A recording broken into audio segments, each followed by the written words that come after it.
All right, so good evening and thank you for joining me on Off the Court. And of course, this evening on this special edition, we are talking about is basketball a safe space? And that is the crucial question that we are going to examine this evening. And this is stemming from obviously what is trending within the basketball community, the issue of, what is going on. We all know the elephant in the room, the issue of sexual harassment and everything. But this evening, we don't want to border so much on speculation. But the question that we are asking is basketball a safe space? And obviously, the responsibility to make sure that basketball is a safe space hinges on literally each and every one of us. And the person that will be helping me to converse on this particular important question is no other than Sarah, Nikki. She's got many names: Deka, Coach Nikki, and so many hats she's wearing. But she's a basketball household name that has been in the game for a long time. And this evening, we will be talking about some of the issues surrounding the sport of basketball. And I know that Nikki, right now, you probably don't have a picture. I presume it's load shedding that is contributing to this. Good evening, Nikki. Just having evening, it's just a bad hair day, so yeah. Come on, even me, it's a bad hair day. Even for me, Nikki, it's a uh bad hair day. the network will disappear. Yeah. Okay, so we are talking about the issue, where, like I mentioned earlier on, Nick, in my intro, the biggest question that we're answering this evening is basketball a safe space? Those of you that are joining us on this live discussion, you are at liberty to be able to just drop your comments. We will be able to look at them, and we need your contribution. As a person actively involved within the basketball community, you are also required or requested this evening to be able to take part in this important conversation that we are having in view of the recent rumor or speculation or assertion that is going on that there are pockets of sexual harassment going on within the basketball community, something that calls for concern to every basketball loving person in this particular country. And also, the president of the Midlands Basketball Association, Mr. Luwosieta, he is a lawyer and he is also a basketball player, an important stakeholder, will be joining us later on to be able to provide his 2 cents on this particular important conversation. So, Nikki, just to set the ball rolling, obviously, the critical question, first of all, before we look at any other detail, is basketball, in your opinion, a safe space? By the way, those that just think you're a player for Queens, Nikki is also the head coach for Mystics Basketball Club, which is a female team. And Nikki, before you answer my question, I'd like to take this opportunity to congratulate you for so far holding it together in the league. Playing among the giants is not an easy feat, but you're holding your own. And congratulations for that. Congratulations for promoting female basketball and for not only talking but walking the talk by making sure that you're running a team yourself. So, Nikki, is basketball a safe space? Thank you very much. Well, I think, in my own opinion, it's a yes and a no. It's a yes in the sense that, firstly, I always ask players, why do you play basketball? Because these days people play basketball for a lot of reasons. Yeah. Mm-hmm.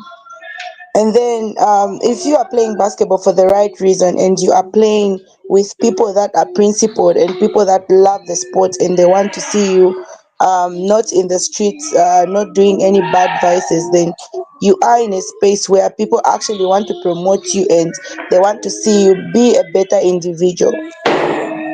No, in the Okay. sense that, now we are having these allegations or speculations, rumors that are going around. So the other, like, why I'm saying no is because if you are playing basketball for the wrong reasons, then you don't even mind who is mentoring you, or which tree you're under. So you're just there. Even when people say let's go drinking after basketball, you just go, because for you that's why you play basketball, to interact and just live that life to an extent of, I want to be like this person, or this person gets the most girls.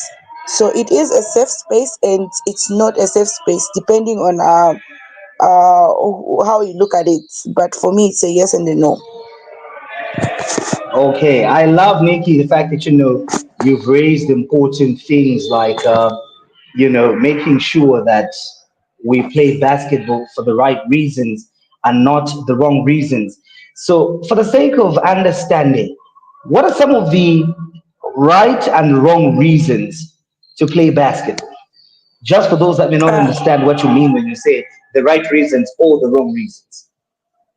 well, for starters, most people play basketball because they just like the fun. Like it's how can I put it? Okay, the right reasons of playing basketball are you love the game. You are inspired by the game. Basketball is more than a game. It can change you because you can't play basketball if you're not smart. Basketball requires people that are smart.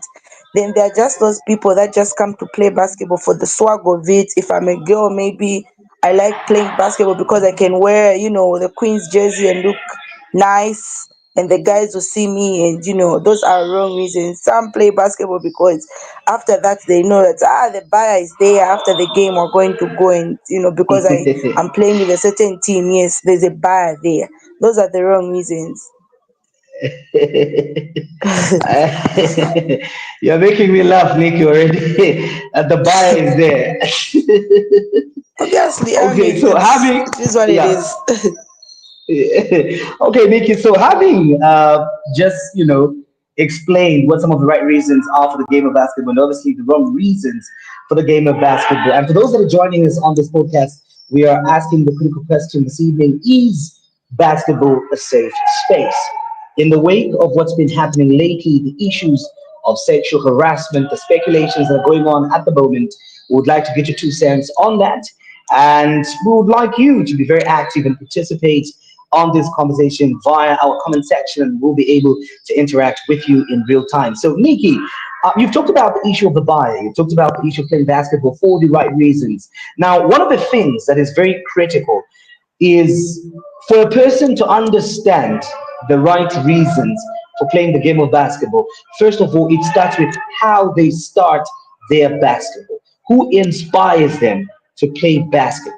Is it a person that would go to basketball because of the guys? Is it a person that got an opportunity for education in basketball? Is it a person that goes to basketball for social, emotional, and all these validations? So, how do you think, as a team owner, how do you think it is important for teams to be able to begin to examine or perhaps help the kids understand that they should play basketball the right way? How do you do that? Um, Firstly, I'll give an example of me. The way I started playing basketball when I was in high school. Firstly, for me, the person who actually coached me through high school when I was an amateur was Mondos Francis Chelewela. He's the one who coached me through. So the reason why I started playing basketball is I had so much pressure. I was in a boarding school. I was like one of the lightest person there. And then there were all these things, you're interacting with people from different places. So I had a lot of pressure. There was bullying. It was just so much for me. So I went to the basketball court one day, and I just figured out, why don't I, just get myself involved with this sport. But when I started like going to the basketball court like that and practicing and whatever, I actually felt relieved. Every time I was on the court, I felt the pressure was off. I would just be there and I'd have so much peace of mind. So for me, that was the reason why I started playing basketball, because it was my safe space. Like I would go there and just let my feelings out there, and that's how I used to do it. So if you look at my team, for example, Mystics, the team that I coach, I have different kinds of girls from different areas of lives. And for me, the reason why I keep pulling people to basketball, in as much as they might not like it, or some of them haven't played, but it's up to me to make them see what I see in basketball. Most of my kids come from homes where, they don't have all the means to actually maybe like they're not doing well in their homes. So I try to bring them to a place where they can feel, when they meet other kids, they feel better just by playing basketball and interacting. So I think one way that we can help these kids come and play basketball the right way is by showing them to say basketball helps you with this. I know we are so like keen on saying no, basketball gets you off the streets, it gets you from not doing bad things, but it's more than that. Basketball is a safe space. You can just be there, and you can let your anger out on the court, and those are the reasons why people should play basketball. And these days we're seeing kids actually going to the states on scholarships and whatnot. So it's actually giving back to the kids' efforts on the court as well. So I think for me, that would be the way to get kids into the sport of basketball. Okay, so I can see from the comment section there, Wilson saying just get straight to the point and tackle the issue of sexual harassment. Well, I mean, we will tackle it, Wilson. We will tackle it. But first of all, there are other important areas that we also need to not ignore as we have this conversation. And then we've got Miriam, who is saying they're now stealing from us. It's not a safe space. Okay, Miriam, I'm sorry. For those that may not understand what is really going on or why Miriam is complaining, it's because she lost her stuff today. She lost her power bank, if I remember correctly. So probably that's where that is coming from. For those that may not know exactly where that is coming from, just to give context to that comment in our section. But Nikki, you talked about, what you see in basketball, what the game has been able to do for you. Ndenge Iliam, who's watching us right now, thank you very much, Ndenge, for watching us. We appreciate you coming through.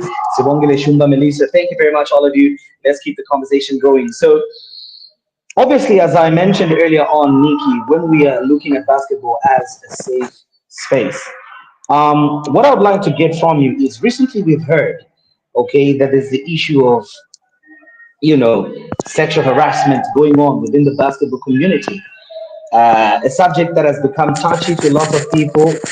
Some are even emotionally looking at the issue instead of objectively looking at the issue. So, first of all, what what is your reaction to this as a person that is running a team full of young girls? My reaction to these speculations going around, I don't want to use the wrong words, because I mean we're talking about the allegations are a bit heavy, so I don't want to actually be misquoted. But as a person who's got a female team, I would say that it's a bit sad, because it gets me wondering to say, okay, is this what my kids are going through? Their parents have given us these kids to actually take care of. When they come to basketball, there are responsibilities, and now there's this thing that has come up. So it's kind of I'm kind of just there, like now wondering. So you know yeah, like I said, I don't want to be misquoted, but I mean it's caught me in shock, because you're given these young kids, they're in your custody. So if anything, it's you who has to take care of these kids, and if this is actually there, then it's actually very sad. Yeah. Okay, so Ellen is asking what specific measures the Federation is taking to be able to investigate these allegations. Unfortunately, Ellen, the Federation is not here. We will try and create an opportunity for them to come through perhaps and answer to these questions. But like we said, this is a conversation for everybody. I'm not just here to further speculate on this issue. I want us collectively to be able to try and agree on what we can come up with to be able to prevent some of these issues that we're hearing within the world of basketball. And deliberately, Nikki and I are calling them speculations, as you've heard, because I have not seen any evidence to that effect, or maybe any formal communication with regards to the formality of this issue, apart from what we heard from the media. And I believe, Nikki, it's the same for you, unless maybe I'm mistaken here. But I believe that's what is going on at the moment. So, in case you hear us use the word speculation, that is what we are referring to it at the moment, perhaps for lack of a better term. Um, what, Nikki, you were saying as a person that is running the team, like who is to blame? If these things are happening right now, Nikki, what should we do? What do you expect to be done as a person that as a female team? And or maybe before we get to what should be done, you as a female player, you've been in the world of basketball for a long time. Tell me, have you ever at any point in your life experienced what would qualify to be sexual harassment? Um, Basically, what I can say is, like I mentioned earlier, when you're talking about sexual harassment, it's actually a big thing. Like it's a very big word, and it's. Anyway, I don't think I've experienced that before. Like maybe I don't know. I don't think I have experienced such before, but yeah, it's just sad that if it's happening now. But I haven't really experienced that. And you asked who's to blame. It's what can I say? It's like saying, if I say that no, like what other people might take it. Some would say Mhm. no, maybe it's us the ladies, the way we are dressing, when we're training or when we're there at Look, NASDAQ, we're Nikki, enticing these people. Yeah. Nikki, sorry, I don't mean to cut you short, okay? I don't want us Hmm. to get worried about what people are saying. They have an opportunity to express themselves on this Yeah. platform in the comment section. They have that opportunity. So don't worry about what people are saying. Just share your opinions and we'll No, I respect mean, them as we'll respect everybody's opinion. So please go ahead. yeah. I mean, not really like what people are saying on this particular item. Like it's just an example. If for example we have someone who gets raped because they get raped, and then we say no, they were raped because they wore something short. You get it? You can't blame them because of that. I mean, so it's who to blame and who to not blame in this situation is a bit critical, because when I'm talking about sexual harassment, it's kind of it's a very, very tricky topic. Yeah.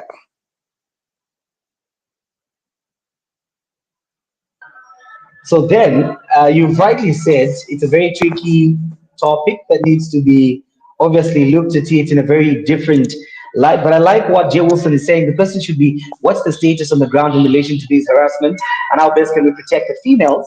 And based on these speculations, what's the status quo in the code of conduct in relation to coach-player relationships? And what right counsel are we going to give to both the victim and perpetrator? I like the question that Wilson has raised here, Nikki, and he is talking about Yeah. what are we supposed to do? For example, counseling the perpetrator and the victim here, because obviously they're both human beings that would need help in this context. For the other issue of what's going on the ground, I don't think you and I, Nikki, can answer as of now because the relevant bodies obviously are handling it. But let's start first of all, Nikki, from a coach's point of view. You belong to the association for coaches by virtue of you coaching Yeah. Mystics Basketball Club. Is there a code of Yes. conduct that speaks to these things? And what does the code of conduct perhaps say when it comes to sexual harassment? Okay, so we actually just adopted the code of conduct that we have now. I think coaches have that.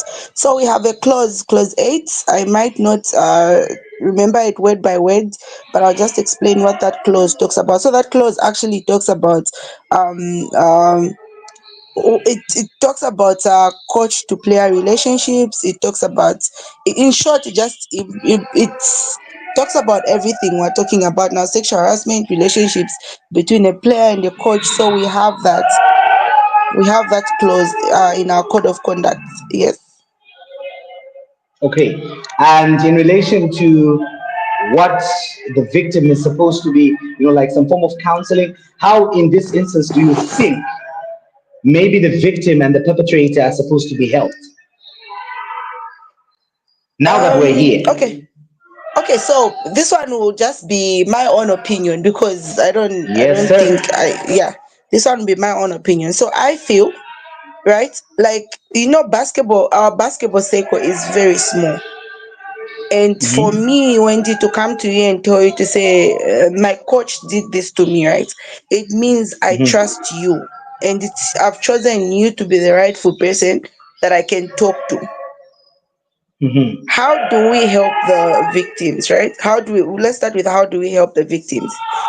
Then that victim tells you our code of conduct uh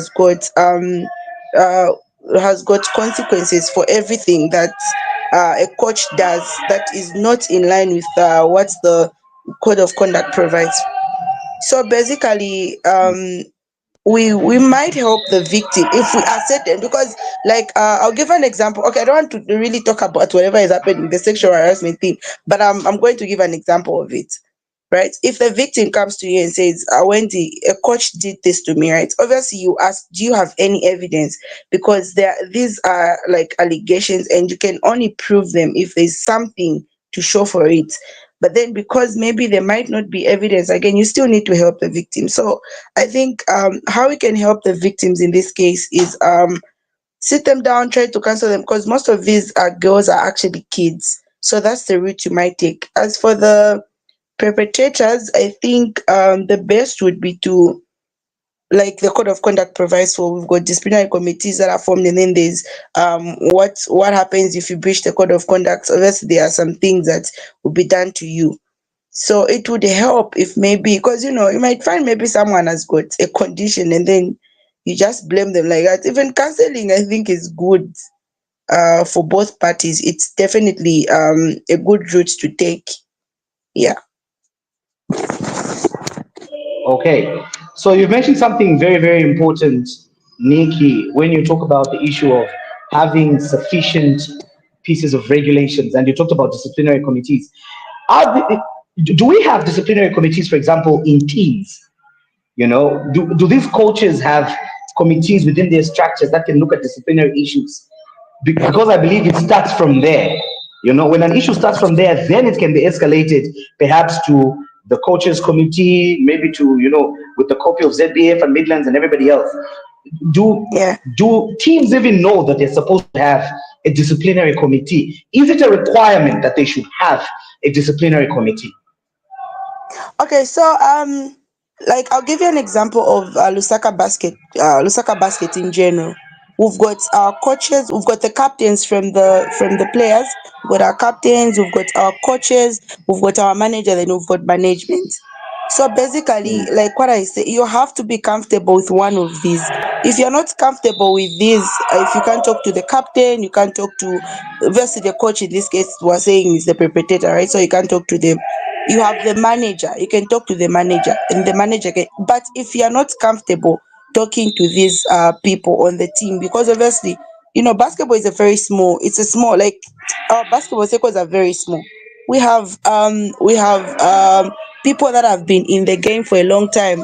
Like if you look around Nasdaq, I'll give you an example of Avast, we've got maybe Auntie Yvonne, we've got Jane, we've got all these ladies, if you're a girl, for example, that you can go to and confide in, right?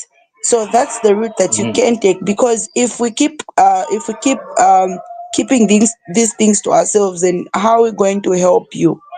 And then there's also safe sport. Is it safe sport? I think that's what Danzo deals in. That's I don't know. The safe sport. I think that's Danzo's thing. She does it well, but I think it also involves these same topics that we're talking about, protecting the girl child and so on and so on. So now from there, once these guys get hold of it, if it involves a coach, for example, then you can come to the coaches committee and say, okay, guys, there's this. It involves a coach. You take it up. That's how we'll know, rather than you just keep things to yourselves, or you tell Wendy and then Wendy does nothing about it. Then we want help. Otherwise, those are the channels that I think are there. Okay. So having explained some of the channels, I like the interactions within the comment section. A whole lot of sensible, suggestions coming up from there. Ellen, Wilson, Josephine, and everybody else that is actively engaged in this matter. We are looking and making sure that your comments are displayed so that people can see, your valuable contribution to this particular important conversation. Now, you mentioned something. For example, when you look at the current situation, Nikki, where we are right now, okay, Yeah. there is an allegation of sexual harassment. We don't know who is involved at the moment. We don't know who the Yeah. victim. We don't know who the perpetrator is. As custodians that are supposed to preside over this matter. Now, I'm saying this bearing in mind that we need to protect the victim the same way that we Yeah. don't need to violate the rights of the perpetrator until proven guilty in this Yeah. context. So I'd like to make that very clear. We are not in any way underplaying the importance of whistleblowers, victims, Yeah. and just the rule of law in general. So, looking at where we are right now, Nikki, there's so much talk about, sexual harassment and everything, but how then can this issue be dealt with in the absence of, for example, a victim? Not to be made known perhaps to all of us, but the relevant people that can deal with the issue. Okay, how without really an official complaint anywhere, how can this issue be effectively dealt with? Maybe that's my question. Okay, so let me answer you in my line of work, the way we handle such cases. If you come to Mhm. me and you tell me that you were sexually assaulted, right? I know the victim. We have to take action against the perpetrators. You find they'll do medical checkups on you. They'll do medical checkups on you to check if it's true. That would be evidence, isn't it? Yes, they might hide your identity from the public because obviously you are a victim. They don't want you to go out there and be discriminated afterward, right? But then Mhm. we can't just go and say no, Nikki stole. There's no evidence that Nikki stole. So we can't say no, Nikki is actually a thief. That's just speculation, like we are saying. So it's tricky to deal with it because, like you said, it's still an ongoing thing and we still don't have our facts as it is. But yeah, so I think that's the only comment I can give right now. Okay. So I like what Ndenge is saying. Ndenge is saying, unfortunately, let's be real right now. We are being real, sir. And he says there's need for a hotline. Okay, the Federation is listening, I believe, for people to communicate, perhaps give certain relevant information where they feel their identity is not supposed to be, or where they feel they need protection. So I totally agree with you, Ndenge. That is something that we very much need. And hotlines are everywhere. Even the Anti-Corruption Commission has hotlines. Everybody has hotlines. Those that we do, those that deal with such similar cases. And Spoikan, okay, Spoikan, I know whatever you're trying to say. Okay, this is why we're having this conversation, Spoikan, so that we don't create such a scenario where people don't work hard on the court, but because they've got a relationship with the court, then they have to play. Okay, so sexual abuse Yeah. does not necessarily mean penetration. And well, okay, taking note, Helen, taking note. So going back to our conversation, Nikki, obviously, right now it's a hot issue, and obviously investigations are needed to be carried out, and there was a question earlier on to say, do we have perhaps independent investigations that are happening? Maybe that is something that, you maybe say, let's say from the coaches, because people feel that the federation is not doing anything, say NBA is not doing Yeah. anything, or everybody else is not doing anything, but you've explained why perhaps there is nothing yet being done, not meaning that nothing is not being done. Something is being done. But what I would like to know is, in the like the way things are right now, how then can we, are we engaging, or is the coaches doing anything about it? Is the coaches association doing anything about it? Because I've heard people say, no, everybody's just sitting on this information. Everybody's just sitting on this information. Since I'm talking to you, okay, not to preempt whatever it is that you guys are doing, Yeah. not to preempt, but is there something that is being done at the level of the coaches association with regards to this matter? Basically, we are not doing anything. I don't know if my English is correct or that. We are actually doing something. We are carrying an investigation. But like I mentioned earlier, and like I keep on mentioning, when you are talking about sexual harassment, people might just think it's a fancy word and whatever, whatever, or it's now, oh, basketball. Sexual harassment is not something little, it's not something minor, it's something that is, you're supposed to treat it with caution, because if you mishandle it, trust me, this can just go haywire. Because I'll give you an example. Like I keep on telling people to say you need to be very careful talking about this topic, because if you came to me and told me, Nikki, you are sleeping with Wendy son, and there's no like, I'll just take you to court and say that's defamation of character. Mhm. You get it? Because how do you know I'm with Wendy? Maybe, all those things. So that's why this case is, we are actually investigating it. We're not sleeping on it, but we just can't start giving out information every here and there. And it's something that we are going to handle carefully. And trust me, we're not sleeping on it. We are not sleeping on it because we care about our players and our coaches, and we want to get to the bottom of it. That's the only way we're going to grow our basketball. And as the coaches association, the code of conduct has just, like, come into play, and I think we implemented it. We adopted it, sorry, I think, was it last month? So this is where it will actually start being implemented and enforced, because all these things are there. It's guided on how all these things are going to be handled. So we are not just sitting and doing nothing. We are actually investigating, and once we have um everything put together, obviously something will be, thrown to the public. But for now, we are investigating it, and we're just keeping it, on the law. Okay, so for the satisfaction of people like Ellen and everybody else who feels that maybe coaches are interested party because they're the ones that, or maybe one of them is being accused, of this. We would like to find out: is it the case? Should people be worried that this coaches association is not independent enough to be able to prosecute their own if it comes to that? That they will be somewhat impartial when it comes to applying the law because one of their own is the one that is involved in this. Excuse me. Okay, so like I said, the coaches, we've got the coaches constitution, then we've got the coaches code of conduct, right? So the coaches constitution provides for where the coaches exco can actually set up disciplinary committees to deal with certain issues. Having said that, it doesn't mean that because you're dealing with a coaches thing, the people that are going to sit on that disciplinary board, that's to the discretion of the coaches executive, right?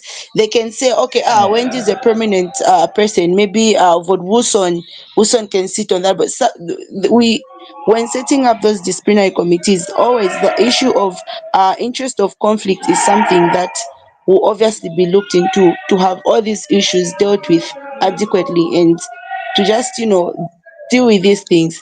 So that's how the coaches constitution and the code of conduct have come into play. So those are the issues that we are investigating.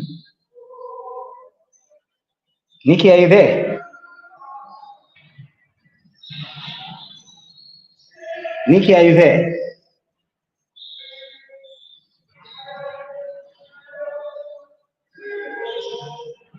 Okay, so I believe we're having a little bit of some technical glitch there with Nikki.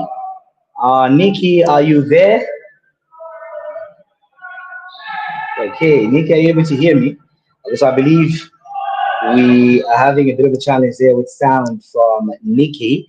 But I love what Jay Wilson is saying. And let me try to make this interesting, okay? I'm going to post a link in the comment section. Those of you that would like to join, I'll be able to add and excuse a few people. Nikki, are you there? Yeah, I thought I lost you. Okay. No, I think it's Yeah, just a little bit of network. So, Nikki, I was just telling everybody here that I'm yeah, going to post the link in the comment section and I'll be able to give a few people an opportunity to make their submissions in real time. And we get to see who it is because we believe in seeing people, instead of yeah, just hiding behind cameras. We want to see you. So, I'm just going to do that right now. But he raised something very, very important, which is on the screen right now in response to what Iliam Denge was saying. That in the absence of evidence, it becomes perhaps difficult, to be able to go through, investigate, and maybe put this matter to bed. So I just wanted to get your opinion on that, Nikki.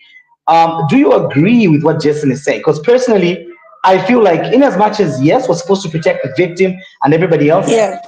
but in the absence of evidence, how are we supposed to deal with this? Where do we draw the fine line between helping the victim and holding the perpetrator accountable versus applying the law fairly? Because if this is left unchecked, we can have people defaming everybody else. Because I can wake up today and start accusing Ellen of sexually harassing me.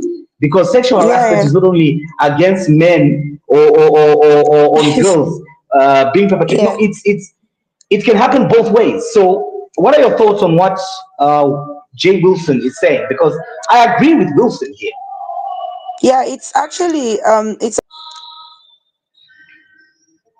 actually provides for protection of the whistleblowers, but I Mhm. mean, like we are saying, without evidence, it's just hearsay. It's just me telling you, say, Ellen stole your phone. It's just hearsay. I don't have anything to prove that Ellen actually stole the phone. So the law does protect, but when need be, they'll come to you to Mhm. actually, give what proof do you have that this happened.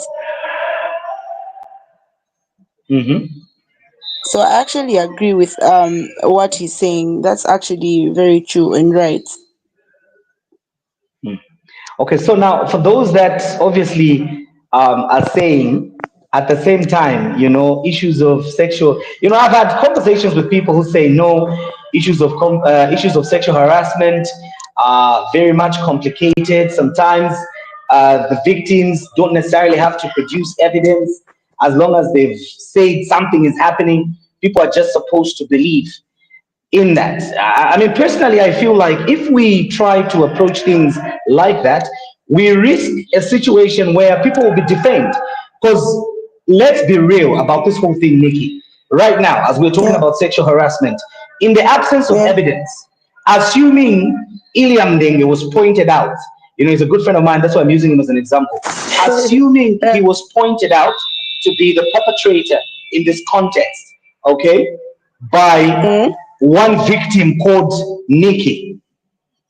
In the yeah, absence of evidence, don't you think Nikki will then be defaming and character assassinating Iliam Dengue? Hence the importance of ensuring that, in as much as we do investigations and all this, we try to make sure that the aspect of evidence is not trashed. Because at the end of the day, I feel like suspending a coach may not necessarily be the only punishment that we can give to a coach that is found guilty.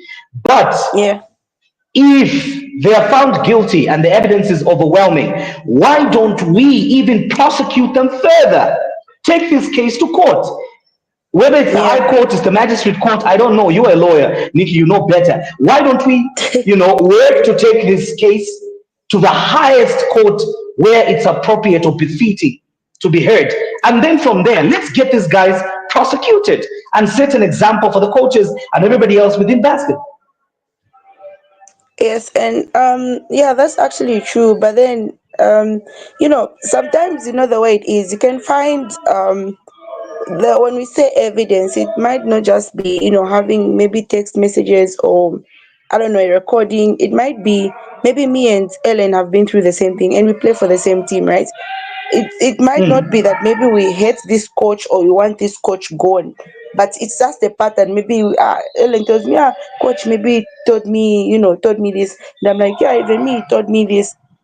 The fact that you have maybe three girls in your team complaining of the same team might be evident enough, you know, to say why is it that everyone is complaining about you. So it's actually true. I think like the way this issue is right now, in as much as we're still investigating it, it will be like we'll get to the bottom of it because we need to start setting examples now to say, okay guys, this is wrong, we shouldn't be doing this and you should stop now. Otherwise, if you do this, this will be the implications. But then if we just start keeping these things on the law without dealing with them now, it might look like this is the normal way of doing things, of which that shouldn't Okay. be the case. Yeah.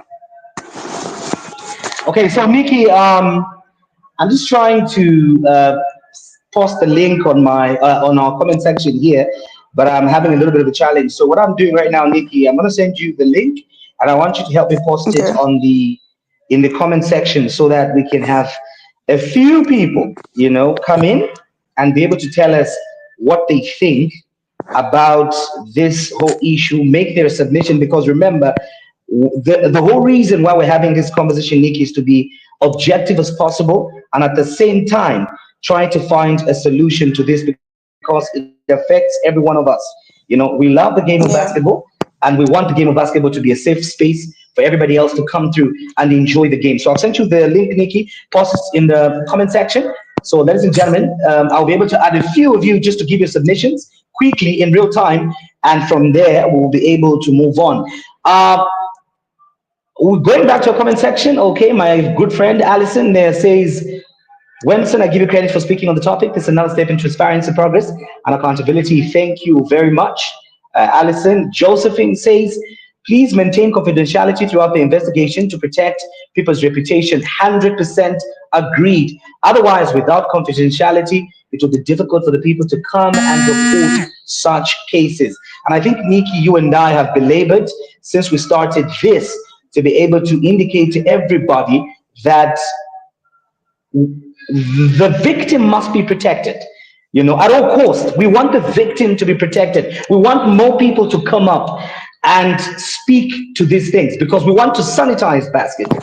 And the Yeah. reason why, Nikki, the reason why I insist on or perhaps agree, with what Jay Wilson was saying, the element of evidence and everything, because it will help to send a statement so that we don't create. Because remember, let's be real about this conversation. There are relationships in basketball, Nikki. We know Yeah. about the relationships in basketball. We know about people hooking up with people. Nikki hooking up with Wenson here and there. These are things that are known to everybody, okay? These are things that are known to everybody. Yeah. So we cannot turn a blind eye to these things that are happening within the world of basketball. And this is why I say when we are looking at this issue, we have to holistically look at this issue and not unnecessarily blow the horn. If the relevant authorities have the information, we need to tread carefully. We need to make sure that we don't jeopardize the investigations. And at the end of it all, Nikki, remember, Yeah. basketball for a long time has not had sponsorship. Okay, basketball for a long time has had its own history with people, that are not really in good books or are not willing to be able to support basketball. We've had these challenges, Nikki. Okay, so we need to be very careful Yeah. how we're going to handle this issue because at the same time, if we keep on perpetuating speculation, it may compromise our ability to get sponsorship. And I'm saying this not to mean that we're not supposed to pay attention to what is happening in our bedroom, to the rot that's happening in our house. We need to address it. We need to get to the bottom of Yeah. it. But we also need to bear in mind that we have a responsibility and a duty to protect the reputation and the integrity of basketball. Therefore, let's apply the law without emotions. Okay, so I've just added Yeah. Ellen to the conversation. Ellen, thank you very much for joining us and good evening. So quickly, Ellen, just tell us what you would like to get off your chest on this important conversation. Okay. First And of and all, would like to see you. I believe Ellen, there's no load shedding in America. So turn on that camera. There's no load shedding in the United States of America. Yeah, yeah, better. that's right. That's Okay. right. Okay. People must see So, the face. okay. So, real quick. First of all, thank you very much for giving us this platform, where we can come and share our views on the topic, right? So, my Mm. whole thing is, I heard Nikki talking about. Nikki kept on saying we are investigating. We. So, I just had two questions on that. Like one, she is speaking. Um, on what capacity? And when she says we, who exactly is she talking about? One. And then Okay. two, if the allegations, right? Because these allegations, they could be false or true or whatever it is. If these allegations are being made, obviously they need to be investigated, and obviously I can respect the fact that we can't really say much on it because it's an ongoing Mm-hmm. investigation, right? Mm-hmm. Uh-huh. Yep. But the thing is, I keep hearing that the coaches are involved in this. Now, most of the allegations are made against the coach, right? Against the Mm-hmm. coach. So at the end of the day, what we have, when I first started getting involved in this basketball thing, I heard about the cartel. Everybody kept on Mm-hmm. mentioning it's a cartel. So at the end of the day, it's a band of brothers, right? It's a band of brothers. Mm-hmm. So if it's against one coach, I feel like it'll be they are united enough to make this go away. But for But right now we don't know whether the allegations, coach is female. We don't know whether the coach is female or male. I think it would be very important for us to just put that out there. yes, Okay, yeah, okay, we yes. don't But at know. the end of the day, when I say band of brothers, I mean Uh, if this whole cartel thing is true, which means they will all stick together, male, female, or whatever, coaches will unite against these allegations, right? And I don't feel like the coaches should be to make a long story short, we need an independent body investigating these allegations. Period. Because right okay. now, even I've Mm-hmm. seen where even bullying can happen. Obviously, whistleblowers are protected by law and all that stuff. Mm-hmm. But either way, going forward, what's our plan? Do we have a code of conduct? We need the players to be able to sign a document that states, hey, as a player, you cannot go and start sleeping with this one or that one and all that. We need that. We need some courses or classes, like Jacob said. We need we need to let these kids know, like, who do you? Okay, so let's say I was a player, right? Wendy, let's say I was a Mm-hmm. player. Where do Okay, I so you've got a go? minute to conclude. So you've got a Okay, minute to so conclude so that we can also okay, encourage other people to okay, that's contribute. Yes, fine. go ahead. Okay, yeah. Huh? So who, if I was being abused, where do I go? Who do I call? Where do I report these issues to? So that's the issue that we need to know. The players also need to know, and everybody needs to be on the same page. Chapa. Okay. Okay, thank you very much, Ellen, and we hope to keep you on this conversation. So, Willie is with us this evening. Willie, the floor is yours right now. Before we get to you, Willie, I love what Alison is saying. Yes, 100%. We are going to scare sponsors away. And again, Denge is affirming to Ellen's submission. But just a quick one over there. Maybe before I bring in Willie, Nikki, I think there were some important questions for you there. Okay, Yeah. yeah. So maybe you might want to just answer those quickly. But let me remind everybody, Nikki is not on the spot right now. Okay, No, she no, no, is it's adding a fine. voice to the conversation. No, no, no. I just want to make that clear, Nikki, to everybody. I just want to make that clear to everybody. You are not on the spot here. You are not the sexual harassment coordinator. Okay, but Yeah. we are adding a voice to this important topic that is happening within the world of basketball. So over to you, Nikki, before we get to Okay, so Willie. let me start by answering E. When I say we, like, okay, firstly, I'm like the youth and women's coordinator in Midlands basketball. Then when it comes to the coaches exco, I'm the legal rep for the coaches. So I deal with such issues, anything that's legal, anything anyway, yeah, like that. And then when we're talking about this issue, like I mentioned earlier, I mentioned that the constitution provides for the committee to come up with a disciplinary committee, of which that disciplinary committee does not include the coaches.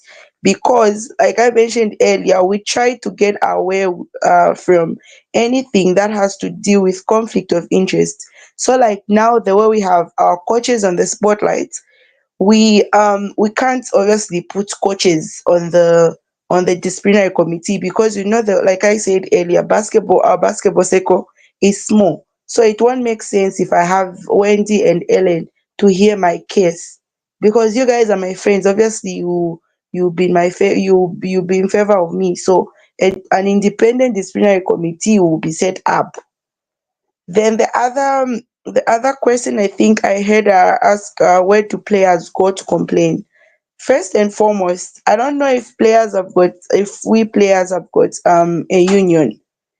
if we had a union, we should have a code of conduct for the players. In that code of conduct and in that constitution, it should provide for where you go if you've got grievances. Obviously, there will be a union representative to handle such cases, but I don't know if it's still active.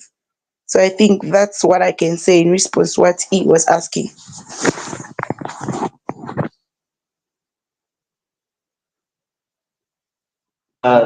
Sorry about that. So I was saying it's very, very important that we make sure that we establish the channels, and also for me, it's the independent body that must be constituted to look at this issue fairly without any bias. And Janko Wanzelu here, quite a comical character, saying everybody's making sense, so he doesn't know who to side with. Okay, I hear you, my brother. These people that we're Yeah. talking to are just intelligent. Okay, so let's now go over to Willie. Willie is with us right now. Thank you very much for joining us, Willie, this evening. And over to you. What is on your chest, sir? If where you are there's electricity, show us the picture. Even better. We want people to see We who Willie want to is. see. We don't want we don't want anonymous messages here. You know, we want to see Oh, the people. face Go is ahead, here. my The brother. face is here. Hmm. The face is here. Calling you from Kitwe, eh? Good. Are you able am I audible enough? Am I audible enough? Yes, we can hear you loud and clear. Yeah, definitely. I'm a very passionate basketball enthusiast on these matters, and I always advocate for the growth of the sport. And my my contribution, or rather my sentiments on these issues, is in the aspect where you've noticed to say there is acknowledgement of sponsorship coming in, and then these matters starts to sort of put a wrong image out there on the structures that are happening, and harassment is just a very, very serious offense. It's a state of emergency to some extent, because if we as the association, if we as basketball community cannot handle it with the sensitivity it requires, the government steps in, and these are charges that even in the court of law, you will be pinned down. My 20 years, Mama saving abantu, muziba nuziba. So I really Hmm. wanted it to have the agency and the need it has, the agency and the seriousness in relation to whistleblowers and even just the disciplinary committees and promotion of this same code of conduct. Because we will not be blind to everything. You will see to say these harassments, our focus can be on the teens, mostly the teens, because 21 going above, you find that these people are able to make decisions for themselves, right? And player coach relationships, you find that certain people are just in love, because you find to say there is less resources in terms of manpower on the basketball fraternity. So you find to say this person that is a coach, you find to say is also a player, and there is all that going on. So Yeah, we yeah. need to sort of get to the bottom of everything, especially I want the whistleblowers to be sort of persuaded in how we can protect them, and also evidence wise, they give us some extra evidence in trying to get the perpetrators. That's my Okay. focus, especially for the teens that are going down this side, especially for the girls, especially the under 18s. We need to protect the franchise. Yeah.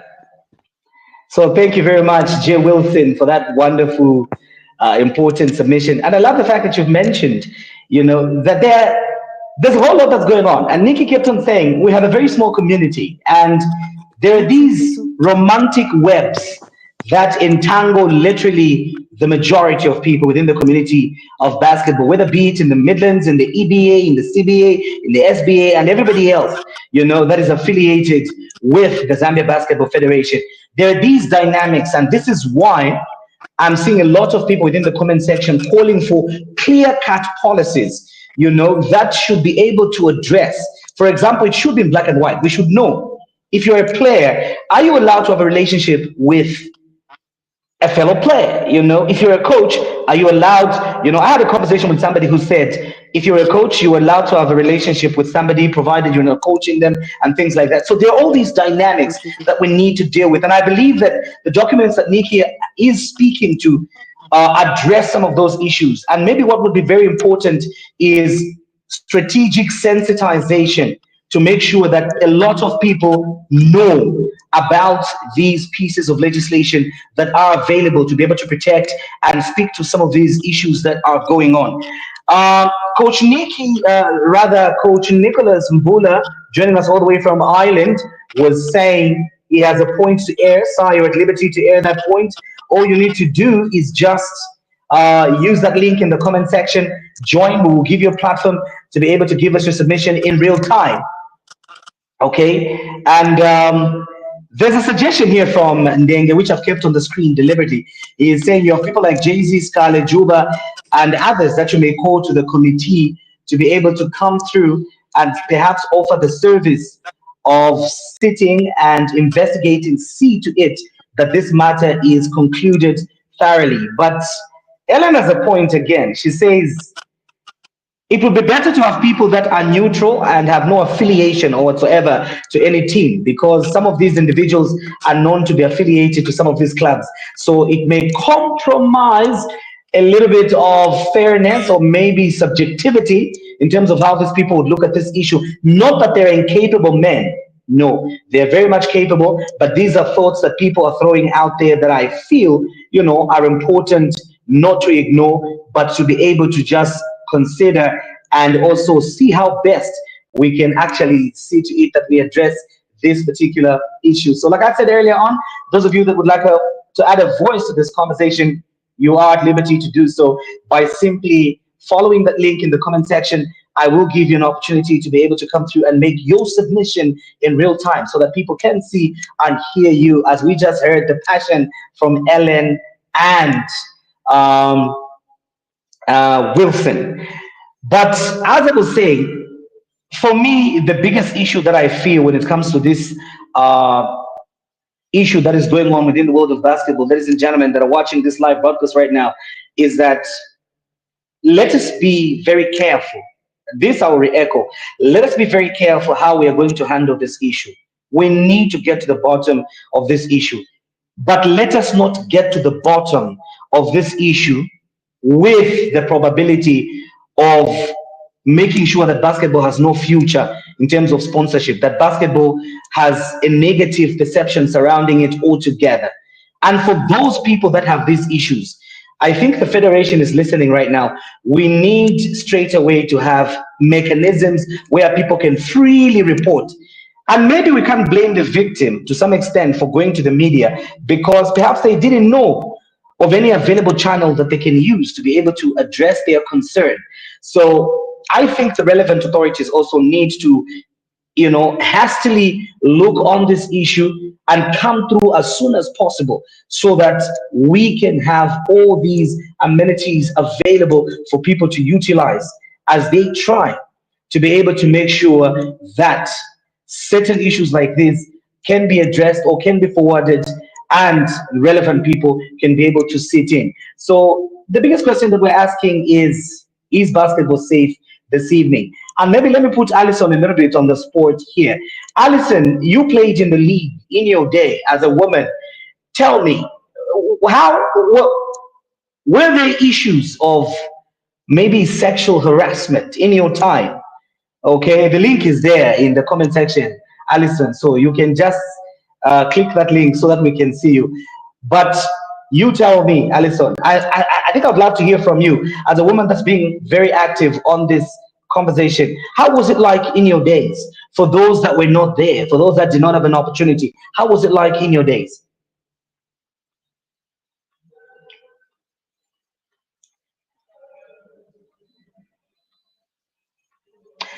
Okay, so Nikki, Alison is saying the link is gone for her. Just kindly share it again so that she could have an opportunity to be able to join and be part and parcel of this conversation. Okay, so Ellen is saying no statements, no nothing, like they want to bury the story. I think I think I stand to differ a little bit with that.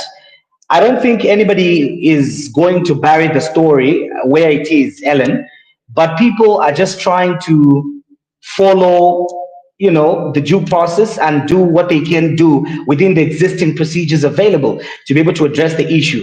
Not that they're trying to bury the issue. I think I've had conversations off the record with some of the people in these offices, and I've expressed your concerns, Ellen, to say, look, why are we not hearing from you? Why are we not perhaps seeing a statement? But as things are right now, I mean, would a statement really be able to answer everything? Okay. Yeah. So they are investigating, and I think we can, at the moment, all we can just do is to perhaps just be a little bit patient, but at the same time, Wilson, I think, has a huge point in this.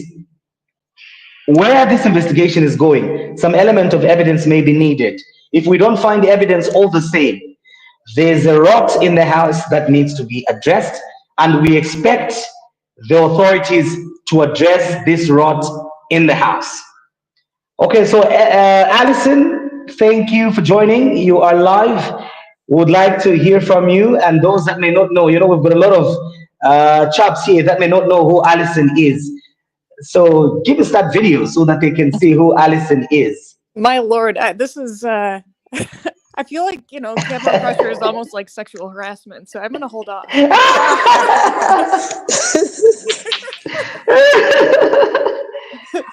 Okay, so Alison, just before you come in, there are those of you that are given an opportunity to be able to join. Please just kindly mute your microphone as we allow Alison to say something so that we don't have a lot of feedback on this broadcast. So just kindly mute your microphone and let's allow only one person who's on the floor to have their mic on. So Alison, over to you. All right. So yeah, I guess I don't have any specific things to say. I guess to give people background to your point, Wendy, I played in the league from 2003 through 2007 or 8. I played for the national team from 2003 to 2007 and 8. Played for the Nets, was a shooting guard. Now I'm just old with back problems, and I play for the Nets Legends. And additional to that, my father did a lot for the league. He sponsored the league for several years.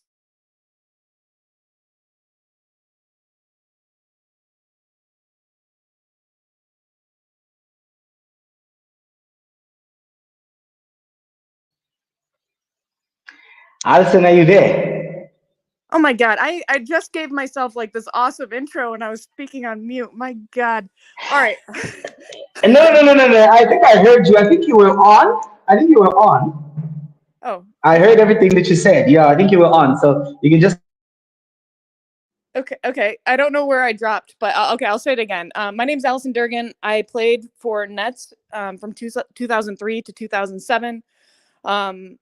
And played for the national team as well during that time. Now I'm just old with the back problems, and I play for Nets Legends. I guess the other history to provide is that my father sponsored the league from 2003 to, I don't know, was it 2010? I'm not sure. But as well as the national team, and did a lot of youth basketball development throughout the country through those years, which I'm very proud of. So, could you hear me, Wendy? Or are we having load shedding? Yes, I can hear. America? No. I can hear you loud and clear. So just go ahead, continue. I can hear you. Okay. All right. No, I think it's very disappointing and that this has come to light, but honestly, to myself, it's no surprise. But I think it's just a good moment of cultural reckoning that, it presents an opportunity for us to improve, the way we do things going forward. And for me, and not to negate what's happened, obviously something needs to be done. There needs to be an investigation. We need to have some resolution to the current investigation, but it does bring to light, some serious gaps in the culture. And to me, the culture starts from the top. And this has been an issue for many years. But I think it's been an issue throughout the world. We've experienced this throughout the world with, I live in the States. We've gone through the Me Too movement. All of these things were relevant things that we've gone through that needed to be addressed. But it leads to change ultimately. And for me, that's what I think, it's nice to hear Nikki speak and talk about what the go forward approach is, and that, now we're putting some of these structures and expectations in place that will hopefully drive some accountability, which is necessary. But for me, that, again, we have to do this investigation. We have to bring some resolution to the victims involved in this. But going forward, I think this brings an opportunity for improvement, so that we can solve for this gap going forward. But I do think, if we look back at the history of the ZBA, I think a lot of us, can say there's been a lot of fraternizing, players, coaches, administrations and coaches, administrations and players. This is an opportunity to set, the expectation going forward, and, what those expectations are, I'm not sure. Obviously, there needs to be a process that sets those. But I think that, again, it's an opportunity. Am I shocked? No.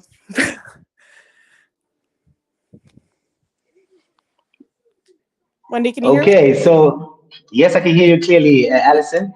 I wanted to make And, sure I was within my 2-minute window, like you gave Ellen. So. Okay. So thank you very much for actually keeping that in mind. Another person that I'm keen to listen from is Nicholas. Nicholas, I think Nikki shared the link just above your comment there, if I'm not mistaken. So I'd really like you to click on that link, Nicholas, and give us a perspective from Ireland. You are actively involved in basketball in the nation of Ireland. We would like to know, how are these issues, for example, as raised by Allison, of fraternization, how are they being handled? Are they allowed, in a place such as Ireland, where you are, Nicholas? So that link is just, I think, right above your comment in the comment section. So if you can come through, I think it would really, really enrich this conversation, as we can get a different perspective altogether with what is happening here. So Ellen here is saying, okay, that's why now people are forced to write articles, which might stop sponsors from coming on board. Do the right thing, EXCO. Yeah, so the message is pretty clear to EXCO to be able to play their part in all this. And at the same time, I think maybe my comment on people writing articles, we're not against anybody exposing anything, but I think we also need to have the bigger picture in mind when we're doing that, because in as much as we're exposing some of these things, we have to bear in mind that we have a duty and a responsibility to protect the game of basketball, the reputation and its integrity, as much as we, would like to see issues like this nipped in the bud. So I thought I just, would say that on that. So we just need to strike a balance on how we approach that. We keep the expose, we keep doing what needs to be done, but we do it responsibly, bearing in mind that there are other replications that, again, might take us the next 120 years, to be able to recover and build from. So the critical question that we're asking this evening is basketball safe? Now, we can keep this conversation, ladies and gentlemen, going on and on, but obviously we need to come to a stop at some point. So I think before we do, like I said, I really want Nicholas to come here and say something about what's happening within the nation of Ireland and just give us some perspective, with what is happening. Okay, so Miriam is there saying there is need to protect. There is need to protect is the reason why people stay away from exposing. Okay, Miriam, we hear you. There is need to protect the whistleblowers, the people that are coming forth, or the victims, so that we can encourage people to come forth. And maybe to that, Miriam, I'd like to say, if there's an opportunity to get evidence, especially if a guy like me, Miriam, in fact, Miriam, you owe me, so I'll report you also, okay? Anyway, that was just on a lighter note. But what I was saying is, I think also we need to, especially from people that maybe have been exposed to situations where sexual harassment perhaps may have occurred.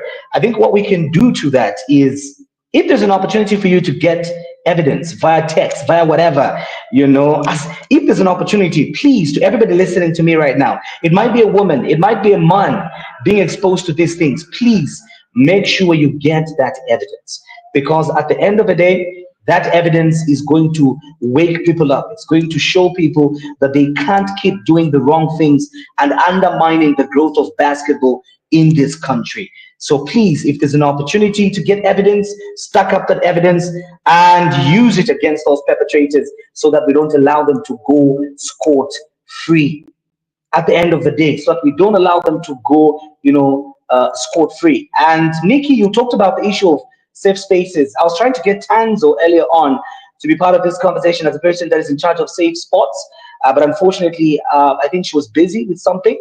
And earlier on, she had indicated that she was not feeling well, so she couldn't really be part of this conversation, but would have really loved to hear, part of the question that everybody is asking, what is the Federation doing? We've got a person like Tanzo who has done trainings on safe space, a program specifically designed to be able to bring about mitigative measures to issues such as sexual harassment and all these things that we are looking at, especially now that there's this thing happening. And Wilson raised something very, very important. Nikki, I'd like to bring you on this one. Wilson said just at the time when, KCM is coming on board and doing the Lord's work for basketball and everybody else looking and, being happy, and then this issue happens. Your 2 cents, Nikki. Well, it's actually happened like at a bad time, but all I can say is, these guys, that the sponsors that have come in, they've got legal departments, and trust me, these guys that deal with such matters, and obviously they do look at when we sponsor basketball, how is the reputation, and when they see something like this, obviously it might be something that they would be like, okay, we can't sponsor such a sport that maybe lets kids go through such things. But like Wilson actually said, when we're talking about issues of sexual harassment, these are very, very, very big allegations. And obviously, those guys in their legal departments will tell you to say, okay, there hasn't been, like, it's just speculation. These are big companies that know how to handle such issues. That's why when we're talking about dealing with this issue, it's not a small thing, because we know the dent that it's bringing to basketball. Just then, when we have breakthrough, and then now we have all these things, articles, what this has happened. It's just like really a bad time. It's just sad that it has happened now. It's obviously ruined their reputation. Yeah, but it's just sad that this is happening now. But I'm not, even if I say it's happening now, it's just sad that it's happening anyway. So whether now or later or before, it's just sad. But in terms of sponsorship, I think it might have like maybe 60% chance of ruining our reputation. Yeah.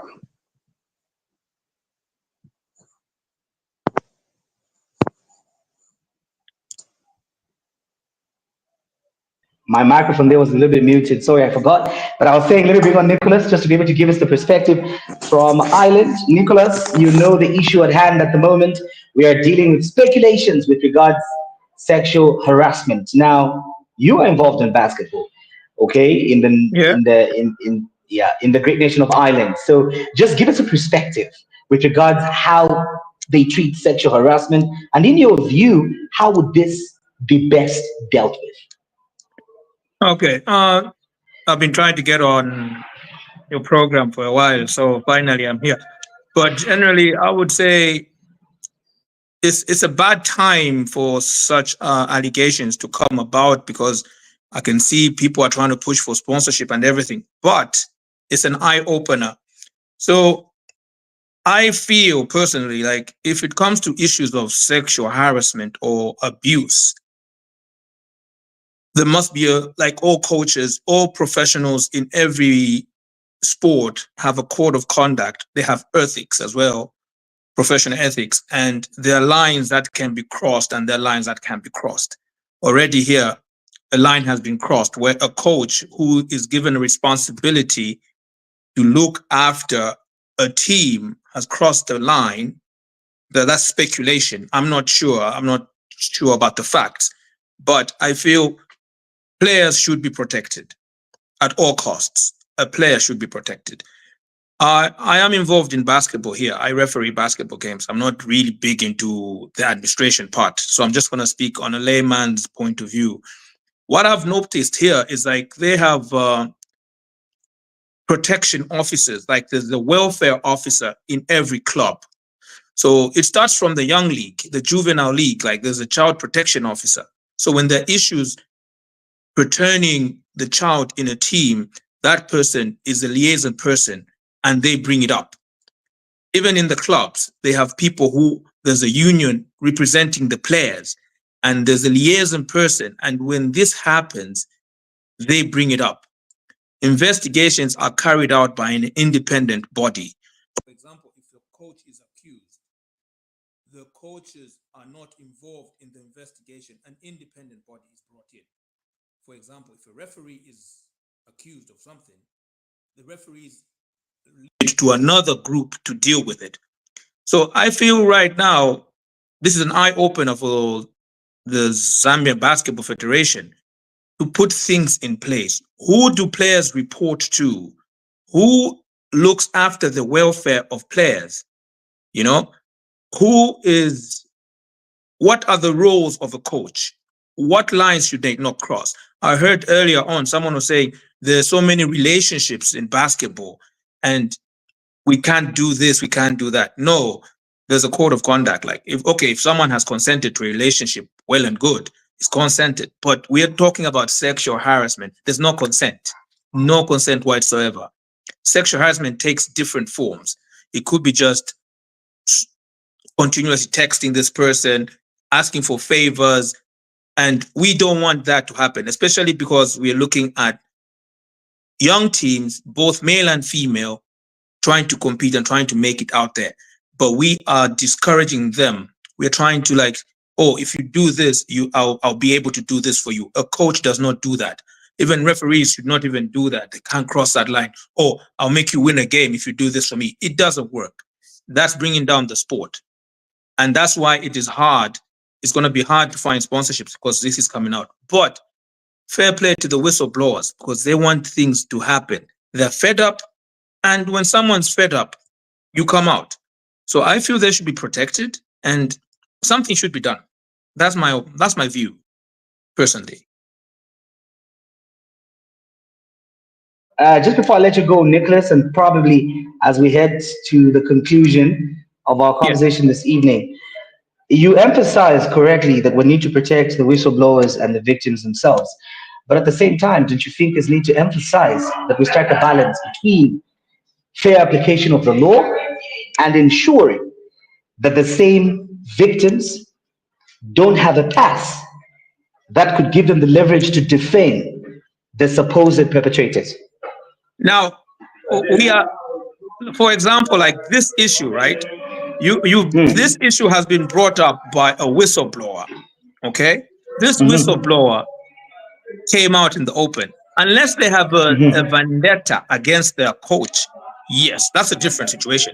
But for someone to go to a different platform and present an issue and not being able to present it in their own organization, meaning she's not safe in her own organization. She can't bring it up there. Correct. So she decided to go outside so that people could bring it up on her behalf or his behalf, whoever it is. We don't know. But it just tells you how the system does not accommodate such people. Because I'm sure there are a lot of people out there who have issues, but because they don't know who to talk to and they don't know who to approach and who's going to help them out, it's difficult for them to come out.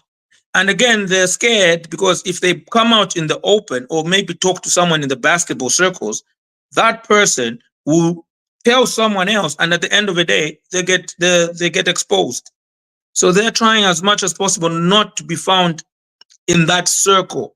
They're trying to go outside the circle, which is a wrong thing, because if an issue is happening in your organization, it should start in the organization. There should be a hierarchy, someone you can go to and say, oh, excuse me, you're the in charge of welfare, player welfare. Yeah, this is what I'm facing. Oh, okay. There's need to have proof. But again, in situations like this, it's hard to get proof. Like if it's a situation of hearsay or her word or his word against the coach's word, it's hard to believe who is saying the truth. But someone can't just come out one day and say, that person is abusing me. It just doesn't come out like that. You know, there must be there's no smoke without fire. There must be a flame somewhere. So if this person came out openly and said, it's been happening, it's there, I think something should be done. People should look at it and say, why is this happening? Why is it coming out now?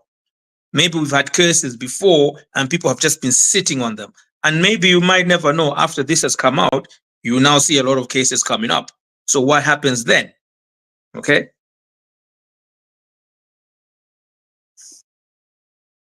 All right, so interesting submission there from Nicholas, giving us his perspective on this particular issue. But ladies and gentlemen, as I earlier indicated, we could go on and on this issue. But please, this is not the end of this conversation. We will keep talking about it. And remember, I'm available, okay? I am all for basketball, okay? Whatever I do, my interest is to preserve, protect, and safeguard the game of basketball. And also, when I talk about the game of basketball, I mean even the individuals that get to play the game of basketball itself. So, as I get to wrap up, allow me to just bring Nikki, just to give your closing remarks. I know you've got a busy day tomorrow. I've already kept you too long here, Nikki. So, just give us your closing remarks as we get to wrap up this conversation. Firstly, I hope everyone who's here comes for the Sunday games because it's all women basketball. So come and support, please. Yeah, Okay. I think my closing remarks on this issue would be that firstly, as players, let me talk as a player. We really need to, up our. We need a union for players where we can actually have channels talking about these things. I think that's something we haven't had in a while. I think that's something we really need to establish.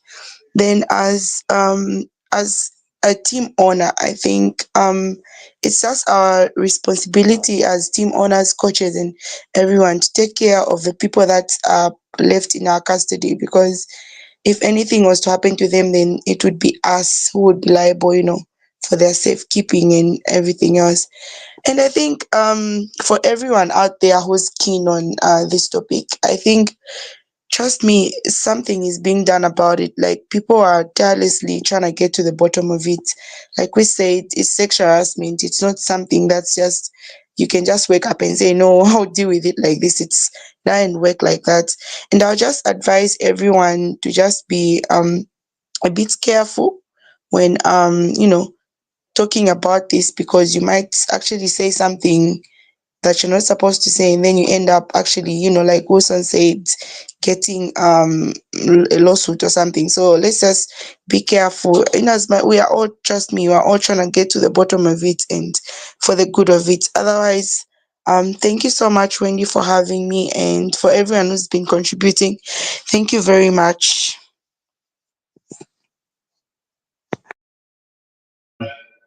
Thank you very much, Coach Nikki, for that submission over there. Nico ran away all too quickly before I could even give him a chance to be able to give his closing remarks on this. But to everybody else that's had time to tune in and take part in this conversation, I want to greatly appreciate each and every one of you for your comments, your submissions. Very, very valid. And at the same time, remember, we are all doing this to protect, preserve, and ensure that the game of basketball becomes a safe space that is intended to be. And my biggest takeaway from this interaction is that, in as much as this is happening, there's need to strike a balance. And when we talk about striking a balance, we need to ensure that the victims are protected, but at the same time, we ensure that the law is applied fairly, because the law is impartial. In this case, people can be subjective, but the law is always objective and covers everybody. So we just need to make sure that we follow the law to the latter. And to the comfort of everybody, allow me to reiterate what Nikki said, that something is being done about this issue. So please do not fret so much. There is something that the authorities are doing about this issue. And in due course, we will be able to get feedback.